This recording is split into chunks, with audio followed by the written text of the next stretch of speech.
l'exposition Apprends et rêve est beaucoup liée à la ville de Paris. Moi, je ne suis pas originaire de Paris, je suis originaire du sud-ouest de la France, de Bayonne, mais j'y habite depuis longtemps. Et notamment, en fait, voilà, sur un peu une certaine manière d'observer les mutations culturelles de la ville de Paris, et notamment liées au tourisme et aux institutions culturelles. Dans l'ensemble des 6 pièces, il y a toujours à la fois, ce qui m'intéresse, un travail, on va dire, graphique, de dessin animé, voilà, vraiment de composition, qui est mêlé, on va dire, quelque chose de beaucoup plus, j'imagine, rugueux, qui est une sorte d'observation filmique, et qu'on pourrait vraiment plus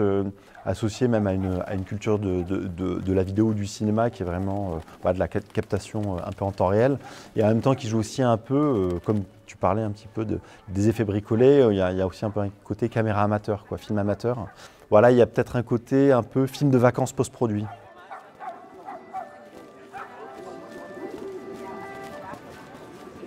C'est vrai que donc, ces éléments que je rajoute, c'est beaucoup des animaux, c'est souvent des animaux qui ne sont pas en super forme. Le premier film avec lequel j'ai fait ça, c'est Niche, dans lequel, qui était avant le confinement, alors de manière un petit peu à la fois opportuniste et ironique, on retrouve des chauves-souris et des pangolins qui sont assez incontinents, quoi, qui a beaucoup de pipi et de caca, et ça suit beaucoup mon travail.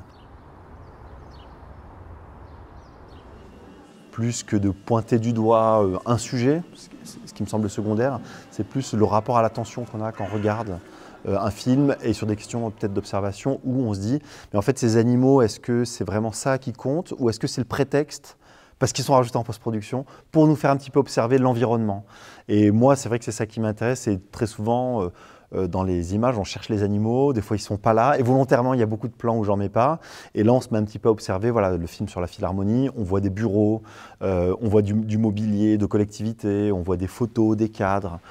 Place du Tertre, c'est pareil, c'est la place peut-être la plus touristique et qui se veut la plus caractérisée de Paris.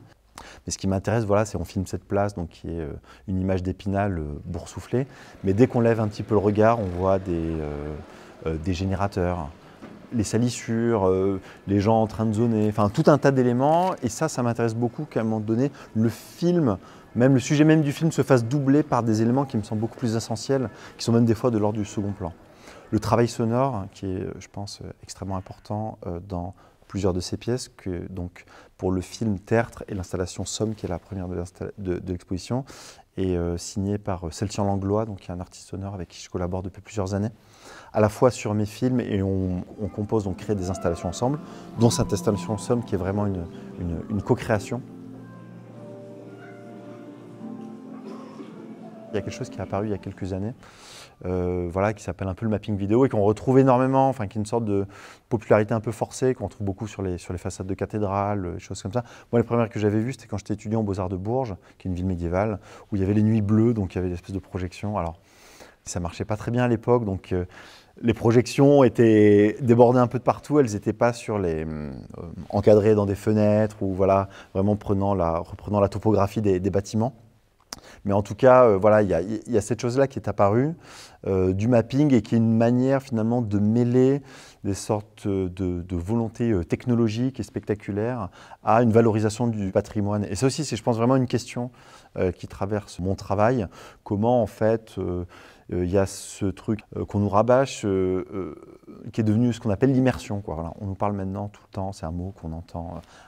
énormément, et c'est vrai que ça m'est souvent intéressé, voilà, ces sortes de concepts, quoi, ou d'idées, dès que tout le monde se met à employer un mot, et qui devient un mot sans contradiction, quoi. C'est-à-dire que tout le monde se revendique de l'immersion, personne ne veut déroger à cette règle, et voilà, je pense qu'aussi, voilà, ça traverse l'expo, notamment les maquettes, cette idée de rejouer ces jeux de mapping avec, alors là, il y a à la fois quelque chose de très fragile, de bricolé, qui sont les emballages sur lesquels c'est projeté, et en même temps le travail de découpe vidéo qui est lui beaucoup plus complexe, et c'est vrai que ça m'intéressait, cette espèce un peu d'ambivalence et de jeu, voilà,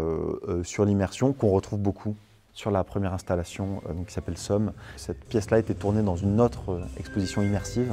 et qui joue vraiment sur ces questions d'être dans un environnement où l'idée qu'on nous donne de la culture est quelque chose qui n'a pas d'extériorité, c'est-à-dire qu'on est dans un environnement qui n'a plus de hors-champ. Et ça me semble être quelque chose de très symptomatique du monde dans lequel on vit, en tout cas même du projet politique dans lequel on est, c'est de nous faire croire qu'il n'y a pas d'alternative au monde dans lequel on est. Et je pense que, voilà, en tout cas, les images que je compose vraiment dans mon travail sont vraiment au cœur de cette problématique et de peut-être aussi de cette impossibilité-là.